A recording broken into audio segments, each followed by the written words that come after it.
zalaka kawa nengozolo banyonso wana papa zakara sogini tondamen sogini tonanga odaka ngai na ngai ti siko ba conséquence ni papa parce que yoza ex magicien tant ozo pesa que moi si bakisi ya bongo mobala ko mizoba zo ko landa partout a craquer yo ba nyons ba zakara zalaka wana nzoloka tonda sogini siko conséquence non ezani parce que yo mo zape ex magicien nganga po pesa bakisi lolo comme pasteur mini besoin voilà avant que après to kota du soleil ya nzoloka tonda.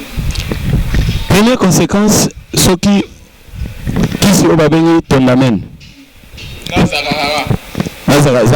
zalaka kaka tondamen linganga mingi mama yebake soki yo luki papa linga o mingi soka yo benga ki Lucifer ke asa de lolika moko boye siko ya yo peso message uza motema te soko kimi obeli liboma so kimi okeko kufa yo moko ndengwana ba naissance siko spirituellement soki kiswa ne baby soki za na délai baby papa ko yina yo alingo sentir yo atamukete ayino makasi alingo sentir yo susute omoni ça peut conséquence mais na lingina zonga conséquence elimo répondre kwa alvina zo katanga mina zonga na penser na poso na sisi yangote babela pe ba boma ba conseil ba fi ya bongo so baby sekila pour ba peso ekila so baby sekila obeli liboma kiswa neza mbongo wana spirituellement nganga zo nini pa ba fi wana aso beta liso ke zaka mbongo te bana na bablo muso bazwa wana aspect on azolo bela lelo ngito sukila na aspect ya bolingo kaka aspect ya bolingo kana ngina kente na suka sacrifice parce que nganga ko utiliser pétrole na yo mais ana zo banana aspect ya bolingo nazo nganga ko ibisa lobi bon mobali na ndinga zabuye akokoma likamnyoso ko yebisa ko sala ataka ngiyo na likangu likolo mbeto na ndako na akosala eloko te parce que nzolo ka to sele so so ganga te akogangela yote akobeta yote makamnyo sio ko bando sala ya mabe ya zomo na kaka normal ata famille tomboki bengana mwasi oya ko bano pona mwasi nanga vomena ka bwana na famille yangwana na baluba ezana kisi moko basi bakotaka makasai babenga bango nzoluka tondi kisi wana ezanini okene panganga ononga na ningi likamnyoso na osala mobali nanga tosa likamnyoso na loba mobali nanga agangela ngate basi ebele ba mama bisonde tulingaka bino bisonde ozoleka no na nzela toyebani te na télévision mama ya telema na lingi ona sepeli na yo na lingo tosala no libota kande na lingaki yo bolingo ne kokite il faut que nous rekelanga ba chose donc yo c'est pas possible mama ye na lingi yo tosala libo balinga moyo linga bongo mais nous sommes na yote ya lingo nini siko tangi siko ngana sengi bolingo yo monike bolingo ngana lingi yo neza muke bolingo bakisa ebele ndoke oluka nzoluka tondi bino kuna na poto nazobisa bino batu bolingo la taba chaînette ba talisman ba bague ba talisman ezo benga ma soki zakara ochena soki mobali yo na zakara na tondamene c'est-à-dire linganga mingi zakara c'est-à-dire zalaka ka ko bouger te so akeno luka mbongo neni Nous banano likambo elima oyo ayaka na puissance ya nzoluka tonji. Na baluba ba mama baluba nazo ba bino bozo kangai. Problème na bino bozo sala bien te. Parce que piège moko ezala kawana. Bonzambe, les offres bien-aimés dans le Seigneur et shalom à vous tous qui êtes branchés, connectés en ce moment en train de nous suivre bien-aimés dans le Seigneur. C'est avec un grand plaisir et joie que nous nous retrouvons dans le cadre de cette émission Rien que la vérité qui vous est toujours présentée par votre humble serviteur Alvin Beya. Maboko Naki Bonzambe, bien-aimés dans le Seigneur, Bonzambe et Kitalolo na Maloba. Lola et Kofuta Bisso bien-aimé dans les Seigneurs. Aujourd'hui, j'ai le réel plaisir de recevoir un invité que vous connaissez très bien, qui n'est pas présenté, à la personne du pasteur Jean-Marc Mutombo, bien-aimé dans les Seigneurs, ex-magicien sorcier. C'est avec lui que nous allons nous entretenir tout au long de notre émission, rien que la vérité. Avant cela, je voudrais vous informer par rapport à l'actualité musicale. Je vous signale que le frère Papi Kongenda a déjà lancé son nouvel album qui est intitulé L'accomplissement bien-aimé dans les Seigneurs, et sans oublier notre maman Blanche Toudilou est toujours dans les studios pour l'enregistrement de son nouvel album qui sera intitulé Exode bien-aimé dans les Seigneurs, Bonzambe et Kokita na Maloba. Voilà, fidèles téléspectateurs, Bonzambe na Bonzambe Lola Ezofuta. Comme je vous disais que mon invité est déjà là, à qui je m'en veux dire Shalom, l'homme de Dieu. Shalom mon frère. L'homme de Dieu est mon gentil Nabanoni, tout bazo la non c'est maintenant. Merci Nabande Kobalandi. Oba sepelaka en émission Nabiso. Il n'y a pas tranche à témoignage. Nazo souhaité bino ba meilleur ve. Tikambulo yezalambule sengo ponatina na bino. Na kosenga na bino ete bozala toujours branché parce que bozala décité na kati ya tranche Nabiso ya témoignage. Merci.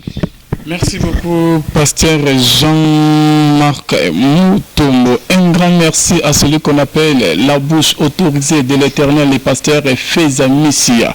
Depuis Suisse, précisément en Zurich, et à notre sœur Philo Mukoyamote Mabivens de Homo depuis Londres, et à notre sœur que j'aime beaucoup, maman Morobien, maman Gisèle Lukelo Motema Papa, Emmanuel Kuna na Boston, bien-aimé dans les Seigneurs, et félicitations, na maman Percy et Mangano pour l'album Je verrai Jésus. En tout cas, merci maman. Namusala Kitoko c'est un album Je verrai Jésus, et Jessica Foutou va bientôt lancer son nouvel opus bien-aimé dans les Seigneurs, La Chambre Haute. En tout cas, ma soeur Robeta Makuna avec Jessica Foutou prochainement. Ok.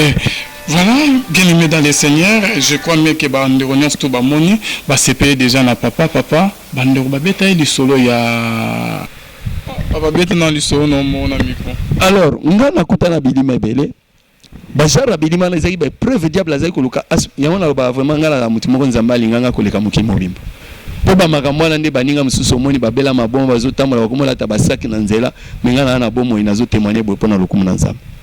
La bakanzambe alinga kanga mingi pena lobaka bolingwa nzambe elekelaka ngai bien aimé moko mususu kabwe pa babenginga namona mutu landa ngai bien mutu lokola kanga bwe siko mitu 4 mutu 4 mitu sikoyo makolo yo pe 4 akokende liboso akokesima maboko pe 4 kokimate yo telemana po ayeli yo message apeso message yo ka message yo ayebisi yo wana ok no sale lango parce que yo zoluka ba dimension ya pouvoir emata siko lisifer ava pesa yo atinde le lima ndengwana so wa mutema te na mona ya makolo 4 makolo mibale zotala liboso makolo mibale musuneti na sima na ngaya wa ezotala sima elongi koto so alingo kende sima bo abandi okende so alingo kende liboso bo akei balobi ke ye wana nde ayeli yo message oyo yo bengaki lisifer ke asale lolika moko boye siko ya yeko peso message oza motema te soko kimi obeli liboma so kimi okeko kufa yangwana na baluba eza na kisi moko basi bakotaka na Kasai babenga bango Zoluka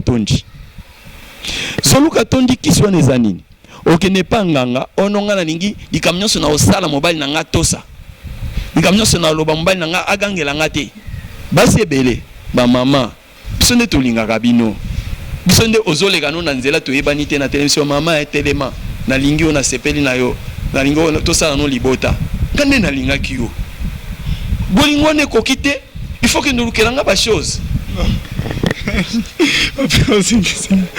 donc yo c'est pas possible mama na lingi yo tosala libo baninga moyo linga wa bongo mais nous sommes solo na yete ya lingo nde nini hein sikoyo Tant aussi qu'on a sengi au bolingo, yo moni ke bolingo nga na lingi on eza muke, olingo bakisa ebele. Ndoke oluka nzoluka tondi. Bino kuna na poto nazo ebisa bino. Bino batu bolingo la ba chaînette ba talisman, ba bague ba talisman. Ezo benga ma soki zakara. Ochela soki mobali. Yango ngo na zakara na tondamene. Tondamene c'est-à-dire linganga mingi. Zakara c'est-à-dire zalaka ka ko bougete. So akende luka mbongo ndeni. Akende luka mbongo ndeni. Nous bana no likambo elima oyo ayaka na puissance ya nzoluka tondi. Na baluba ba mama baluba nazo ba bino ozo kangai. Problème na bino bozo sala bien te. Parce que piège moko ezalaka wana. Soki nzoluka tondi pardon. Na ba question mo ya bandeko o ke basaya sala bablo na nzalaka kawa nengo zolo banyonso wana papa zakara soki tondamen soki tonanga yo do kangai na ngai. Siko ba conséquence ni papa parce que yo za ex magicien. Tant ozo pesa ke moi si bakisi ya bongo mobala ko mizoba zo ko la no partout a craquer yo ba nyons ba zakara zalaka wana nzoluka tonda soki nini. Siko conséquence non ezani parce que yo mo za pe ex magicien nganga po pesa bakisi lolo comme pasteur. Mini bourgeois wana avant que après to kota du solo ya nzoluka tonda. Première conséquence, ce qui si on va bengi tondamen. Zalaka kaka. Tondamen linganga mingi. Linganga mingi, mama yeba ke soki yo luki papa linga yo mingi. Soka ke boulot. Azongi ata yo zaki na cuisine biso leka na nkoto. Boboke bolega parce que yo il faut ka ya zala likolo na yo. Ni excusez nga terme. Bon. Yo soki papa siko komi azana bureau kuna makanzine zepa na yo. Mun ka travailler bien te. Makanzine so zake pa na yo. Et puis nzoto ezana besoin repos. Papa o peso repos na ndako te na chambre bozala kaka. Yo ko mapeko baye. Oh mobile nga ba isenga lembisinga me yondo lukaki alinga yo makasi. Yondo lukaki yango. Conséquence nanu ya kosangana ya nzoto ekoma exagéré. Yango mona lelo bébé o ya botami. 1 mois après, 3 mois après, Zemi Moussou Koti, tout ça. Il y a la naissance. Ce que spirituellement, ce qui soit né bébé, ce qui est un délai bébé. Papa ko yinayo, alingo sentir yo atamukete. Ayino makasi, alingo sentir yo susute. Omoni, il s'appelle conséquence. Mais na linga zonga conséquence elimo répondre kwa Alvin azoka tanga mais nazonga na penser on a posé na sisi yangote. Babela après ba boma ba conseil ba fi ya bongo. So bébé c'est qui là? Pour ma personne qui la so bébé c'est qui là? Beli liboma. Qui soit les apona di bela ou comment to eza na moment mo ki kata. Eso dépend nganga wa pesio qui swana. Mususu ako peso ya libela, mususu ako peso pour na délai ou renouvelaka. Pas en a besoin mbongo. A pesio délai à 5 ans. Sur 5 ans ekoki mobala o inayo siko fo zongela isusu o futi sumbongo c'est ça. Mbongo wana spirituellement nganga zwa nini pa ba fi wana. Parce que beta li so ke dara mbongo te banana bablo musu bazwa wana. Aspect on azolo bela lelo lengi to sukela na aspect ya bolingo kaka. Na aspect ya bolingo kana ngina kente na aspect ya sacrifice. Parce que nganga koko utiliser pétoile na yo. Mais ana zo banana na aspect ya bolingo. Na zolo baboye. Soki mama ke ina nzolu katondi. Zolu katondi wana nganga ko ebisa lobi bon mobali na ndenge azabuye akokoma likambo nyonso ko yebisa akosala. Ata kangi yo na likangu likolo mbetu na ndako na akosala eloko te.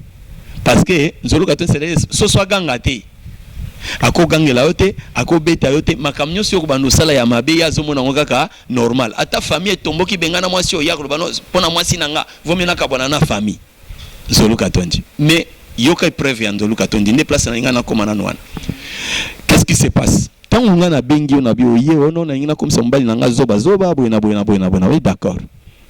Bon ça va, toujours que nous par exemple meni ya mai. Tant toujours comme meni ya mai, ngala zo bengi elima moko na kati ya mai. Elima wana azoya. Na ko ebiso boye. Ndenge toye na yo boye, mobali na yo komona zobima na mai ya. Elima na ni na zo benga mobali na yo. Na bio mona mobali na zobima na maya makoya na forme ya mobali na ote azoya na forme mususu yo tango komona eloko nyonso kobima na maya soki eza soso yambaye soki eza ntaba yambaye eloko nyonso komona soki ngando yambaye nde mobali no soko yambiye yeba ke olongi mobali no nyonso yo kobanda kosenga ye akosala pe ata kutio na mbanda likolo mbetu na osala eloko te kokima te kobanga te yo pondimi siko landanga piège za place wana soki sikoyo tokomi pembeni ya mai na beti invocation yo sikoyo omoni ngando forme ya nzoto ngando elongi mutu sikoyo azoya kote yo zali soko ya motema makasi te oyambi te mobali no akobela maladi akufi orate ube yo obeli liboma opasi okati bilamba okufi siko liboma na yo wana loko ezaki likambo mobali siko liboma no ekosala ndenge nini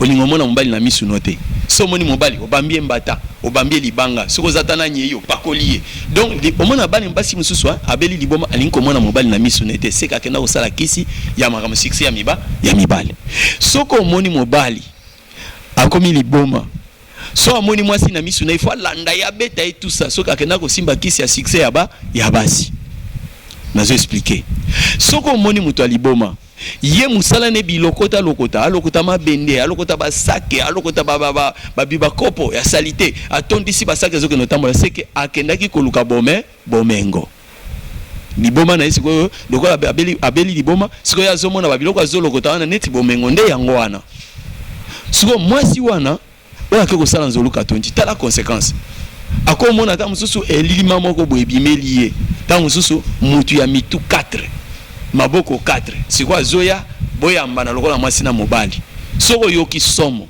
yo mwasi ukokufa soko okufite mobali na yo wana yoki na osalela kiswa nenda osani nini akufa yaya ninga mobali na bolingwa solo na seko babilime ezaki ebele na mona elima mususu ya mutu boye mutu ya nyoka menzoto mutu na mona babilima mususu ozomona elima wana aza nzoto na ye eza ndeke me mutu na ye mutu me mungongone yo bando balokola mutu donc soki par exemple elima aza na forme ya mutu abando balokola mutu soki aza na nzoto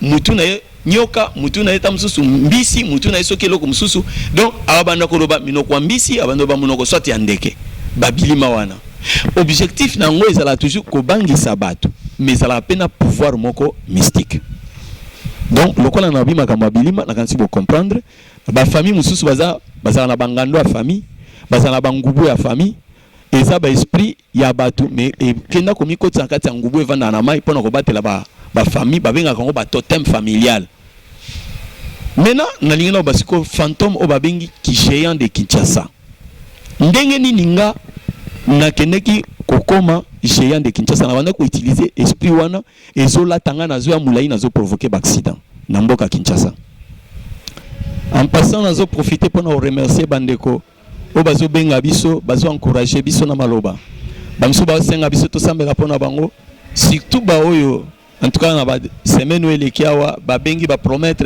apôtre to soutenir yo na janvier to soutenir yo janvier yangoyo pe ba oyo basi ba pesi moi maya komela ba pesi biso moi transport ba sungi biso vraiment nzambe apambola bino lokola bo pesa nga ndingisa te ke na tanga bino na émission moi na tanga bino ba kombo ezate mais bomi yebi na supporter bino à cœur lokola bino bozo porter à cœur toko ba ko se soutenir ngai nazo soutenir bino na mateya nazo soutenir bino na ba prière bino pe boye baga keno otalanga kana elongité yeba ke déplacement senga moi transport lokola bobandi déjà ko sala ngo bo sala pe akoleka nzamba pambola bino mingi lokola bino bo fungoli compte céleste pona bo soutenir musala nzambe pe afungola compte na mokili oyo afungolela bino ba compte oyo ezaki ke bloqué nzamba débloquer yango na kombo ya Yesu Kristo bye. Ok papa, la maman, il y a peine la maman moko hein, il faut faire le mal. Oh oui, voilà, nalinga kina loba na maman na biso moko abenga kibiso à partir à États-Unis. Maman mwana ne komone Léonti.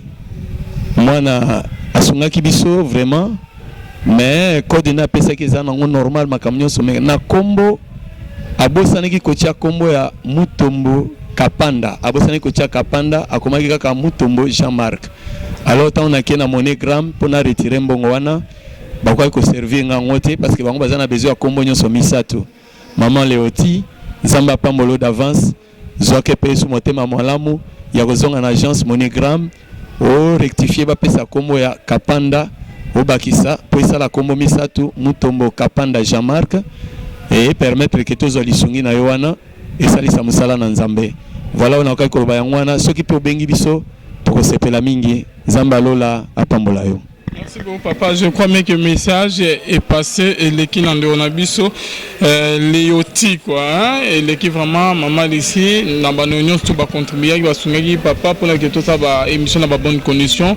En tout cas papa c'est avec moi erreur mon quoi, beaucoup qu'on rappeler pour que les soutenir que botinda qui Deonabiso Léoti, maman ici que botinda qui à kokake récupérant kozongo na agence papa Léoti Tupamba Léoti Tupamba donc et permettre à Zoan parce que l'agence va compliqué donc mon éthique à la connaître et que ça vraiment bien merci na ba oignon tout va soutenir émission Nzambe ya lola o ka futara biso o ka futara a mon abino a kota na bakana bino a bénir bino a sala o ezali vraiment pour ça il y a mitema na bino bien aimé dans le Seigneur lola et futa bino bonzambe na bonzambe lo les o futa boko benga biso ba numéro ya papa ya ngwana numéro ya papa mutomo ya ngwana ya la voix céleste ya ngamo ya ngwa pour kota na biso en contact et kozala vraiment bien et makasi un grand merci na filo muko ya motema vivence de Hombo depuis Londres pasteur fait misi à la bouche autorisée de l'Éternel depuis Zurich